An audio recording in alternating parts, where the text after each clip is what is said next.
नमस्कार। विस्तार न्यूज के खास कार्यक्रम द टॉक टाइम में बहुत स्वागत है आपका। और आज हमारे साथ एक ऐसी शख्सियत हैं जो बुंदेलखंड से आते हैं।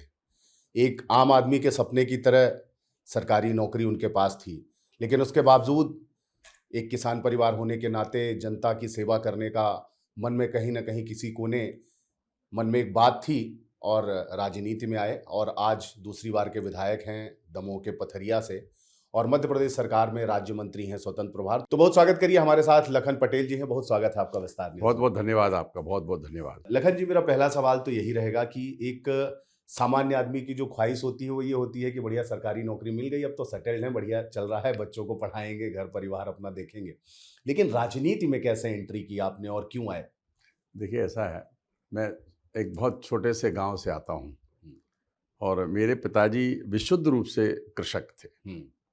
आज वो इस दुनिया में नहीं है, परंतु विशुद्ध रूप से जो एक किसान होता है वो थे।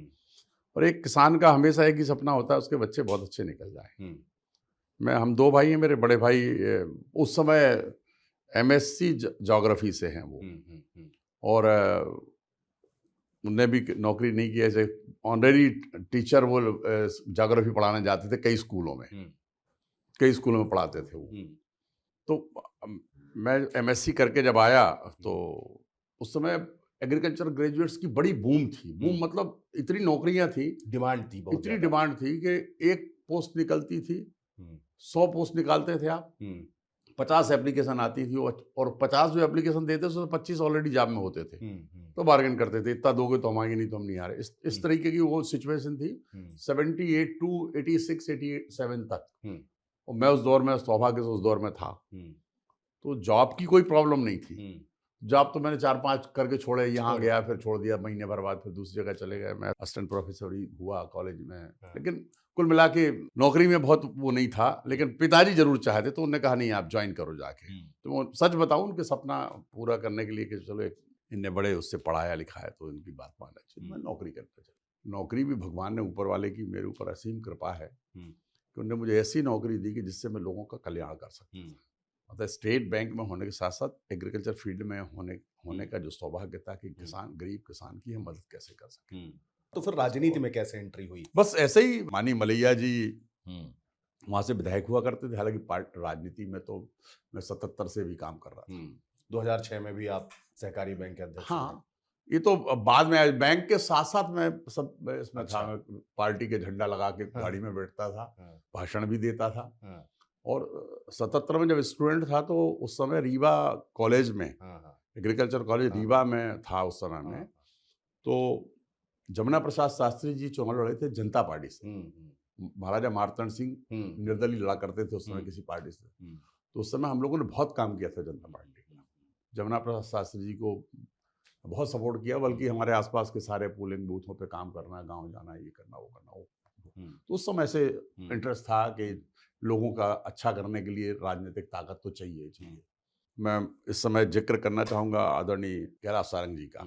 वो दमोह आया करते थे काफ़ी, हम उनसे मिला करते थे।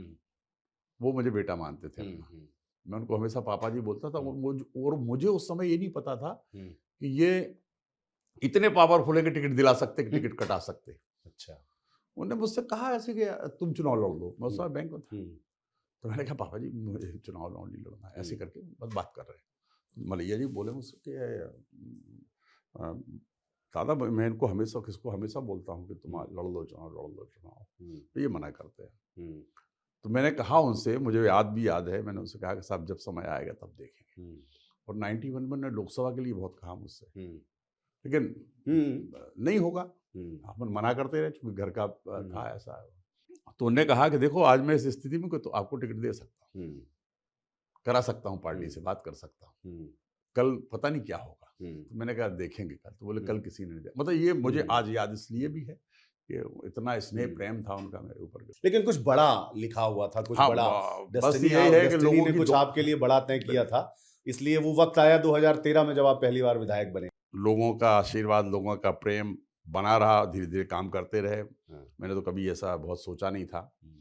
बस ये लगता था कि लोगों की मदद कैसे हो जाए, तो वो करते रहते थे। 2000 में मेरी श्रीमती जी जनपद अध्यक्ष बन गई। और मैं आपको बताऊं, आज लोगों का प्रेम, पार्टी का विश्वास। हम लोग बाहर थे, घूम रहे थे, और यहाँ महिला सीट हो गई तो सब लग गए कि नहीं इनको बनाओ।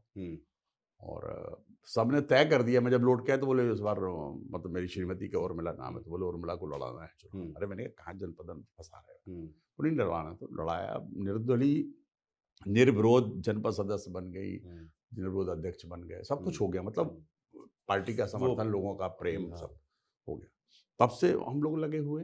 लेकिन बहुत जिम्मेदारी वाला आपके पास विभाग है और किसान बड़ी आशा भरी नजरों से देख रहा है कि आपने दुग्ध उत्पादन बढ़ाने की बात कही है, उसको बढ़ाने की बात कर रहे हैं, पशुपालन को प्रोत्साहित करने की बात कर रहे हैं, तो ये तो बहुत बड़ा काम करने जा रहे हैं आप। बिल्कुल। इसमें किस तेजी के साथ लगे हैं और कैसे परिवर्तन अभी मैं देखेंगे? आप जो पूछ रहे थे ना आपके, अभी आज बड़ी लंबी बैठक चली। हाँ। तो बैठक इसी बात की थी। हाँ। आज जो एनडीडीबी को हमारा एमओयू हुआ था पिछले साल 11 अप्रैल को हुआ था, लगभग 1 साल से कुछ दिन हुए हैं।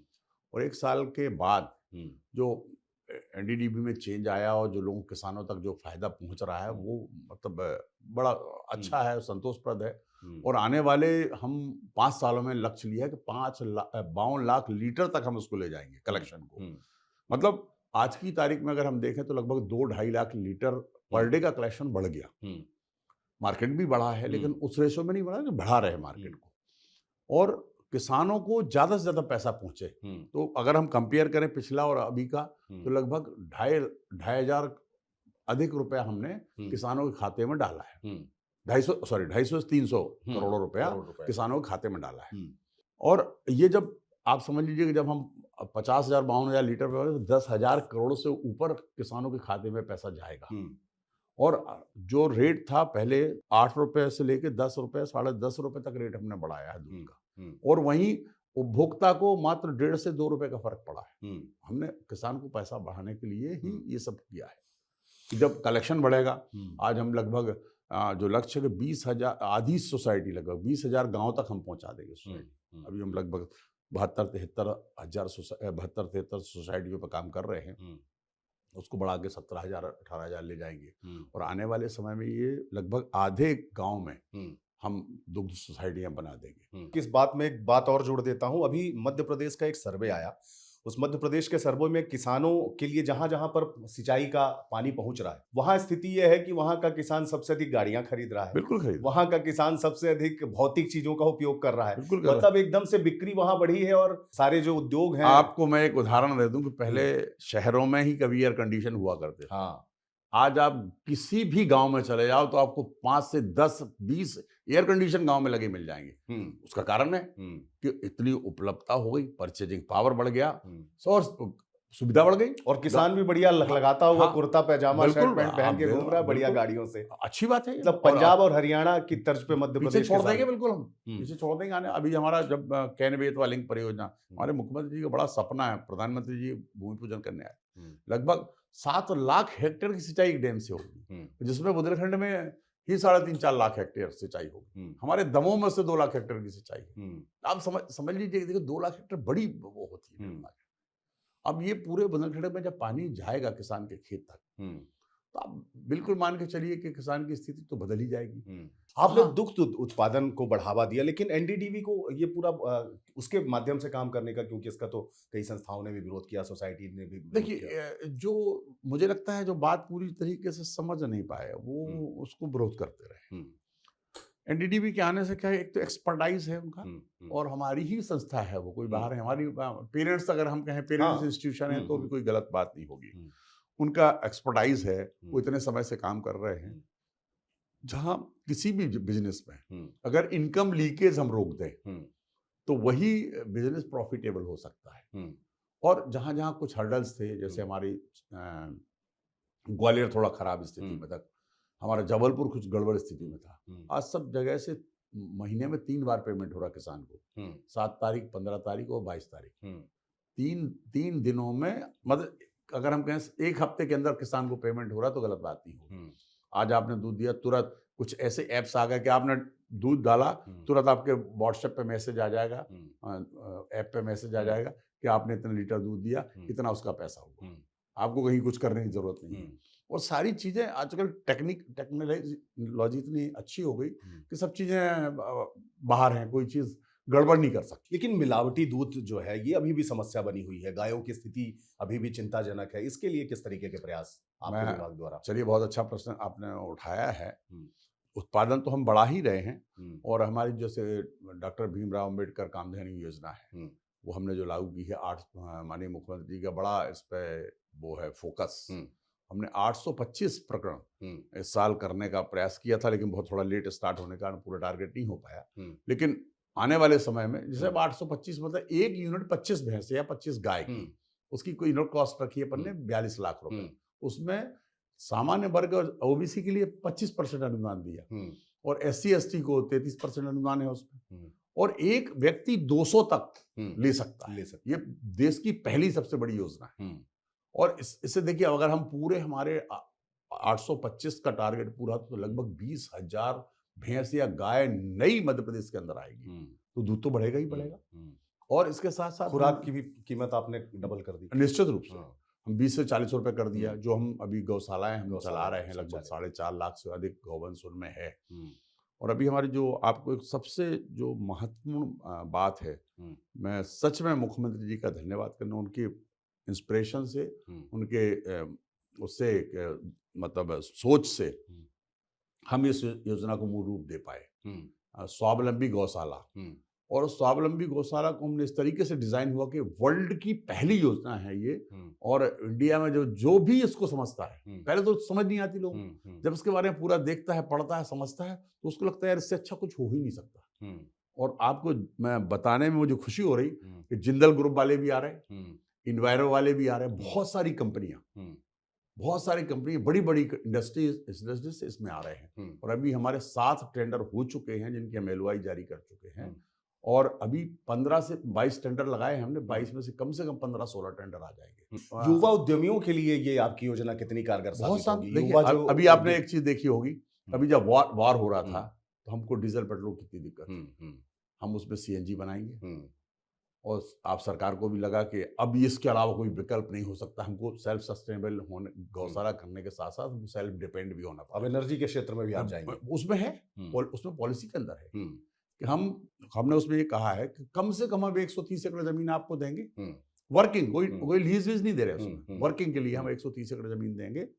उसमें हमने आप 5-6 चीजें अलाउ की हैं, जैसे आप CNG बनाइए उससे, और जो बाकी जमीन है उसमें आप सोलर भी लगा सकते हो, आप उससे नेपियर पैदा कर सकते हो। उसके साथ साथ आप जो खाद बनाएंगे, जो गोबर जैविक खाद बनेगा, वो खाद की मार्केटिंग कर सकते हो आप, और उसकी नाइट्रोजन, फास्फोरस, पोटास की मात्रा भी बढ़ेगी। ऐसी कुछ टेक्निक IITians ने उसमें करी है, जिनको हमने वो किया, कंसोर्टियम में सबको शामिल किया है। कुल मिला के मध्य प्रदेश का किसान अब खेती के साथ साथ दुग्ध और पशु पालन में भी अपने आप को सहभागी बना सकता है, और दोगुनी कमाई भी कर सकता है। मतलब आप देखिए, दोनों हाथ में लड्डू किसान के। आने वाले समय में हमारे GDP का बहुत बड़ा हिस्सा होगा दुग्ध उत्पादन। GDP का बहुत बड़ी बात कह रहे हैं होगा। आप देखिए। विभागीय चर्चाएं तो बहुत हो गई, थोड़ा सा राजनीति की तरफ आते हैं। मध्य प्रदेश में और देश में इस समय महिला आरक्षण को लेकर बवाल मचा हुआ है। आप लोग तो सड़कों पर उतर आए हैं, सदन में तो बात बनी नहीं, 2/3 बहुमत, और अब विधानसभा भी बुलाई गई है। आप व्यक्तिगत रूप से इसको कैसे देखते हैं, और आपका जो विभाग है उससे इन महिलाओं को कैसे जोड़ते हैं? देखिए, मैं आपको, अच्छी बात आपने कही। मैंने मुख्यमंत्री जी को मैंने अनुरोध किया है कि हम लाडली बहना को दुग्ध उत्पादन से जोड़ दें। और वो कैसे जोड़ सकते हैं कि खास तौर पर लाडली बहना जो है गरीब परिवारों से है ज्यादातर, SC ST तो सभी उसमें शामिल, सभी वर्ग हैं, लेकिन गरीब परिवार के ज्यादातर लोग हैं। आपकी पार्टी की एक बड़ी नेता है उमा भारती जी, वो भी कह रही थी कि लाडली बहनाओं को आप पैसा तो दे ही रहे हो, 2-2, 3-3, 4-4 गाय भी पकड़ा दो उनको। मैं वही कर रहा हूँ, मैं उसकी योजना बना रहा हूँ, धरातल पर ला रहा हूँ। मैंने ही माननीय मुख्यमंत्री से निवेदन किया था अधिकारियों का कि हम 1500 रुपए दे रहे हैं। चूंकि मैं बैंकर भी रहा हूं, तो मैं बैंक का स्वभाव जानता हूं। चौतरफा सोच है आपकी। हाँ, कि बैंक वाला सोचता है मेरा पैसा सिक्योर है कि नहीं है। तो 1500 रुपए हम सरकार दे रही, उसका अकाउंट हम बैंक में खुला देंगे, उसके बैंक से फाइनेंस करा देंगे उसको, 2 गाय या 3 गाय जो भी उसमें उसकी इंस्टॉलमेंट उसमें जमा हो जाएगी। गाय उसको लाडली बहना को भी आज 1500 मिल रहा है, और उस 1500 का डबल ट्रिपल हो जाएगा। अगर वो 2 गाय रख लेगी तो 5000 रुपए 6000 रुपए महीना उसको मिलेगा। बिल्कुल। और इंस्टॉलमेंट उसकी बैंक की है तो बैंक भी दे देगा, और वो अपना व्यवसाय भी चालू कर सकती है, आम के आम गुठलियों के दाम। बिल्कुल। तो ये हम करने जा रहे हैं। मतलब माननीय मुख्यमंत्री जी ने से मैंने कहा, निवेदन किया, तो उन्होंने बिल्कुल कहा कि इसको पूरा धरातल पर उतारिए, इसको अपन करेंगे। मुझे पूरा मुझे विश्वास लगता है है बहुत जल्द इसकी भी बहुत घोषणा हो जल्दी, जाएगी हाँ, और लाडी हाँ, बहनों के लिए अभी दूसरी बिल्कुल खुशखबरी। बहुत अच्छा होगा। और ये इतना बड़ा चेंज होगा। हम्म, आप देखिए लाडली बहना जैसे मैंने कहा ना पूर्व में हम्म, कि हम गांव के आदमी हैं और हम्म, गांव में घूमते रहे, पूरा जीवन गांव में निकल गया, वातावरण को समझते हैं वातावरण, वहाँ हाँ। के। तो आज बड़ा परिवर्तन दिखता गांव में। हम्म, आप हर गांव में एवरेज, हम्म, मैं आपको बता, हर गांव में एवरेज लगभग 80 लाख रुपए से लेके 1 करोड़ रुपया पहुंचता है साल में, हर गांव में। माननीय प्रधानमंत्री जी का और हमारा किसान सम्मान निधि का पैसा, और ये पैसा मिला लो तो 1 करोड़ से ऊपर औसतन गांव में, मतलब एक ग्राम पंचायत की बात कर रहे हैं। एक गांव में, ग्राम गांव में, पंचायत गांव गांव में, में, जहां पे 300-400 मतदाता है, बिल्कुल बिल्कुल। तो इतना पैसा पहुंच जाता है। राजनीति में बहुत सारे लोगों के साथ आपने काम किया। शिवराज सिंह चौहान जी भी जब मुख्यमंत्री थे तब आप विधायक थे, जहाँ और अब आप डॉक्टर मोहन यादव जी के साथ हैं। दोनों ही मुख्यमंत्रियों में किस तरीके का फर्क देखते हैं? ज्यादा चिंता महिलाओं को लेकर के, युवाओं को लेकर के, गाय को लेकर के किसकी है? देखिए, दोनों जन के अपना हर व्यक्ति मैन टू मैन रहता है। डॉक्टर मोहन यादव जी बहुत ही सरल व्यक्तित्व के धनी हैं, और खासतौर से अगर हम गौ माता की बात करें तो गौ माता के लिए उनका बड़ा प्रेम है, स्नेह है। जैसा उन्हें मैंने पूर्व में कहा कि उनके उससे ये हम योजनाएं बड़ी जल्दी धरातल पर उतार पाए, और चिंता भी उनको ये रहती कि हमारे किसान कैसे ठीक हो, किसान की स्थिति कैसे ठीक हो, महिलाओं को हम कैसे आगे बढ़ा सकें। और निश्चित रूप से हम सब लगे हैं, पार्टी भी लगी है हमारी, और हम सब भी लगे हैं। देखिए, हम जब तक हमारे एक परिवार या 2 परिवार के ठीक होने से देश ठीक नहीं हो जाएगा। बिल्कुल। जब तक नीचे तक का आदमी ठीक ना हो, उसकी व्यवस्था ठीक ना हो, वो जब तक समृद्ध ना हो, पूरी वही चीजें तो नहीं अंत्योदय की मूल भावना लेके आप चल रहे हैं। बिल्कुल बिल्कुल। वो जब और आज देखिए परिवर्तन आया है, इसमें कोई दो राय नहीं। परिवर्तन आया। आप इस भाव के साथ गांव में घूमिए। कई बार हम निकल जाते हैं, ध्यान नहीं देते, लेकिन आप कभी ध्यान दीजिए, जब आप निकलोगे, हाईवेज को छोड़ दो, हाईवेज के किनारे तो आपको फर्क इसलिए दिखेगा कि अभी जब रोड बनता है तो अच्छे लोग अच्छे अच्छे घर बना ले सब, लेकिन जब अंदर जाएंगे आप तो भी आपको दिखेगा यार कि बड़ा परिवर्तन आ गया है। पक्के पक्के घर दिख रहे हैं, अच्छी सीसी दिख रही गांव में, सड़क दिख रही, मतलब गांव के अंदर जो वो दिख रहा है, तो परिवर्तन दिख रहा है। तो गांव में आप जाओगे तो आपको मोटरसाइकिलें बहुत सारी दिख जाएंगी, बहुत सारे 4 व्हीलर खड़े दिख जाएंगे, और ट्रैक्टर वगैरह तो सामान्य बात है। तो ये परिवर्तन जो आया है, इसमें मैं इस बात को कहना चाहता हूं कि बहुत कुछ योगदान हमारी सरकार का है। इन 25 सालों में, 22 सालों में सरकार ने बहुत काम किया। एक छोटा सा उदाहरण देंगे, बात बिल्कुल क्लियर हो जाएगी। जैसे आज मान लीजिए, समझिए मोटा मोटी बात, लगभग 40,000 करोड़ रुपए का कर्जा किसान का सिर्फ कोऑपरेटिव बैंक का है, लगभग। अगर हम उसको इंटरेस्ट में कन्वर्ट कर दें तो 12 चौको 48, 12% इंटरेस्ट की अगर हम बात करें तो 48, माने 4,800 करोड़ रुपया साल का सारे किसानों का इंटरेस्ट लगेगा। अब वो सरकार ने कर दिया, वो पैसा सरकार भर देती है, तो उतना पैसा किसान के खाते में बच गया ना, जो देना नहीं था।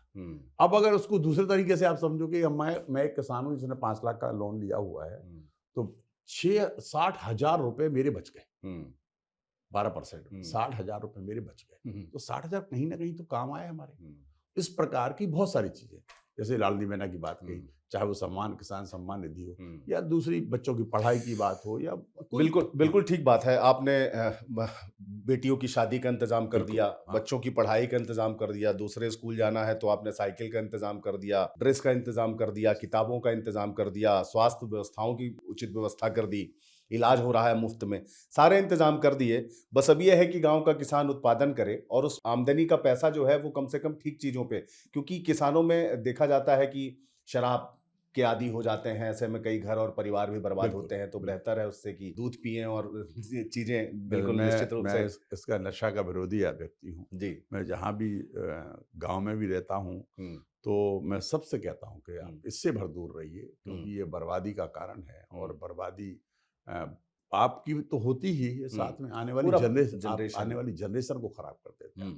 अच्छा, जो नशे में लग जाता है उसको समझ ही नहीं आता कि हम कब इतने डूब गए, कब डूब गए। पहले चोरी चोरी करता है, फिर कभी कभी दिख जाता है, फिर धीरे धीरे हैबिचुअल हो जाता है, और फिर अंत में उसका खराब ही हाल होता है। बिल्कुल। तो मैं कोशिश करता हूँ कि लोगों को समझाएं। हमारे इस शो में लास्ट में रैपिड फायर होता है, एक शब्द में आपको जवाब देना होगा और हम इंटरव्यू खत्म करेंगे। फिल्में देखते हैं आप?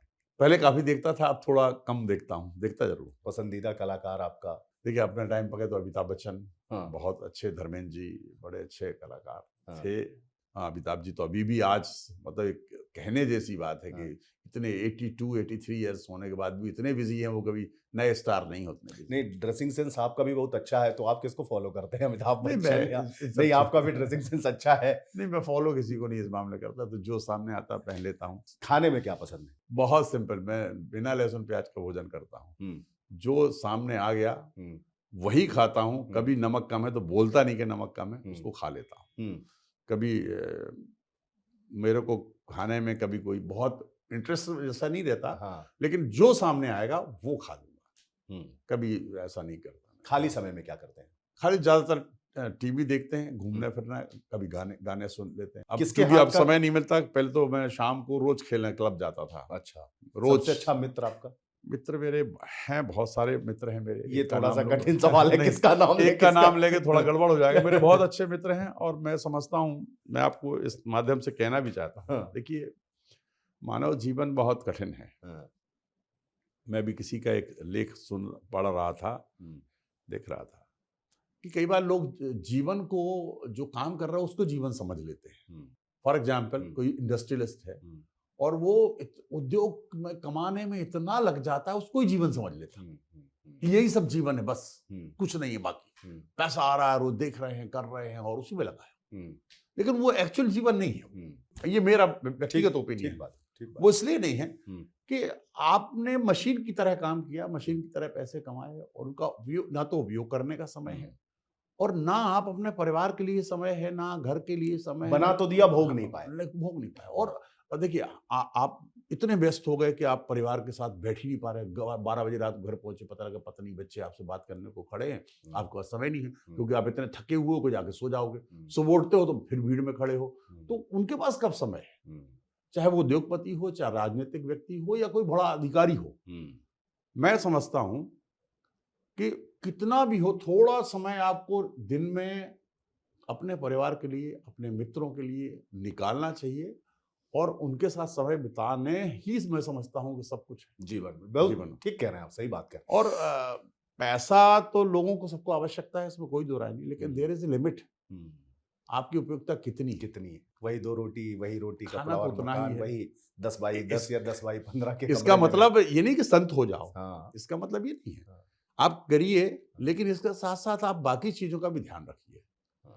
अपने मित्र हैं, मित्रों को भी समय दो। मित्र का तकलीफ में है तो उसके साथ खड़े रहो। और देखिए, हमारे एक मित्र हैं, वो एक शेर ने, किसी ने कहा है, हर आदमी में होते हैं 2-4 आदमी, जब भी देखो जरा गौर से। तो ये तो समय समय पर लोग रहते हैं, लेकिन आप अपना प्रयास करो कि हम लोगों के साथ बढ़िया खड़े रहें। अच्छा वक्त हो तो और बुरा वक्त हो तो। राजनीति में आदर्श कौन है आपका? राजनीति में आदर्श मेरे माननीय जयंत मलैया जी हैं। उन्होंने मुझे बड़ा वो किया। वैसे तो अगर देश के ऊपर कहा जाए तो अटल जी के सिद्धांतों को, अटल जी को देख कर, सुन के, उनको पढ़ के हम लोग आज यहाँ तक हैं। लेकिन मैंने माननीय मलैया जी से जो मैंने सीखा है जीवन भर, और इतनी चीजें उनसे सीखने का मौका मिला, और सच में उनके जैसे व्यक्तित्व के लोग बहुत कम। इतना बड़ा दिल, इतना काम करने का सोच, और कभी किसी को प्रदर्शित नहीं करना, और अच्छी चीज सीखना है तो उनसे, मैं तो बहुत करीब रहा उनके, और आज भी उनके बहुत करीब हूँ, और उनसे बहुत कुछ जीवन में सीखा है। और जो हमेशा याद रहता है, आज भी मुझे आज सुबह ही उनका फोन आया, और कोई अच्छी बात उनको मेरी सुनने को मिलती है तो मुझे फोन करके बताते हैं, लेकिन मुझे आज अच्छा लगा आपके बारे में, ऐसा लोगों ने कहा। चलिए, बहुत धन्यवाद, बहुत आनंद आया आपसे बात करके, और विस्तार ने उसको आपने समय दिया। तो ये थे लखन पटेल जी। देखिए, अब किसानों और युवाओं और महिलाओं के भी जीवन में किस तरीके से गाय और दूध का महत्व उनके जीवन में कैसे एक नवाचार के रूप में आएगा, और कैसे उनकी जीवन बदल देगा, उसकी आमदनी के माध्यम बदलेंगे। युवा है अगर तो उद्योग करना चाहें तो विभिन्न सेक्टरों में बहुत ही महत्वपूर्ण विभाग है, और मध्य प्रदेश की जनता, मध्य प्रदेश का वो किसान जो अभी सिर्फ और सिर्फ खेती पे आश्रित था, कहीं ना कहीं वो अब पशुपालन की ओर भी आगे बढ़ेगा, दुग्ध उत्पादन भी करेगा और तमाम तरीके की के मौके हैं जो उनके पास हैं, और मध्य प्रदेश आने वाले समय में दुग्ध उत्पादन में भी नंबर 1 बनेगा, ऐसा भी मंत्री जी का दावा है। और लगातार नवाचार वो अपने विभाग में कर रहे हैं। माननीय मुख्यमंत्री जी का कह रहे हैं कि बहुत सहयोग है और आने वाले समय में लाडली बहनाओं के लिए भी इनके विभाग में बहुत कुछ है देने के लिए, जिसकी इन्होंने अनुशंसा भी की है। बहुत जल्द लाडली बहनाओं को भी इसका लाभ मिलेगा। तो कुल मिला के मध्य प्रदेश के किसानों के दोनों हाथ में आने वाले समय में अब लड्डू होने वाले हैं, और अगर जो युवा उद्यमी हैं वो भी इस क्षेत्र में आगे बढ़ेंगे। अगली बार किसी और शख्सियत के साथ आपको कराएंगे रूबरू। तब तक मुझे यानी अंचल शुक्ला को दीजिए इजाजत। नमस्कार।